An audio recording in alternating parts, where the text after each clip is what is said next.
In my career as a Colts announcer, I thought I'd seen just about everything. But believe me, Baltimore's 1965 season was a completely unique experience. After 10 weeks and with a 9-1 record, the Colts appeared headed toward that Western Conference championship. And then it happened.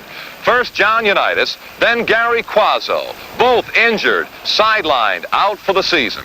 So now the only quarterback that I had to turn to was Tom Matty, who hadn't played quarterback in pro ball. He was a quarterback for Woody Hayes, 3 yards and a cloud of dust offense at Ohio State. And that's when I made the decision to put our game plan on a wristband. And I said, oh boy, and I'm playing against the Los Angeles Rams. This is when they had the fearsome foursome. You know, these guys bent over. I still couldn't see the linebackers. Shula transformed his gunslinger offense into a ball control attack, and Matty responded, setting up the go-ahead field goal in the fourth quarter. Baltimore's defense then held the Rams in check in the final minutes, forcing a tie with Green Bay for first place in the West.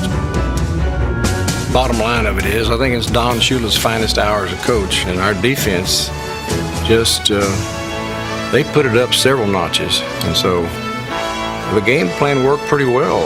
I think that's what coaching is all about. You have to take the material that you have and get the most out of them. And you know, that's the material that I had. And Matty was the guy that had to do the job for us.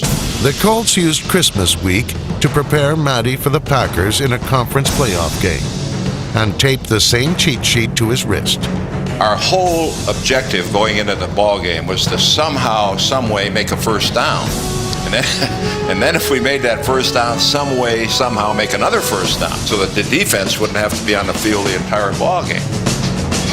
But Baltimore's defense looked dominant from the start, scoring on Green Bay's first play from scrimmage off a fumble return and knocking Bart Starr out of the game. And Matty stepped to the plate, man. And the rest is history.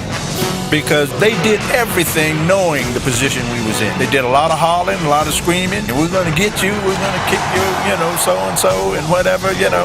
Tom, we're coming after you. We're coming after you on this play. Nitschke tried to rip it off my wrist. And I'm saying, oh my God, what are you doing? He says, hey, you don't need that. You don't need help. You don't need to cheat on the football field. I said, hey, listen, I need all the help I can get. He knew what his limitations were, but he also was the type of competitor that figured there's always a way to get it done, and he intended to do it.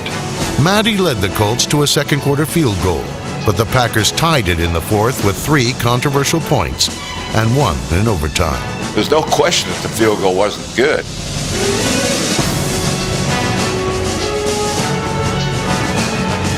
I give that team a lot of credit because that probably, in my entire coaching career, that was the best effort from a team that wasn't supposed to be able to do it. It was a great, warm, fuzzy feeling, but I was down real bad. And I got in a locker room, I took that wristband, and I threw it in the garbage. And John Stedman picked that wristband up, wrote a long story about it, sent it to the Hall of Fame, and that's how I cheated my way in the Hall of Fame.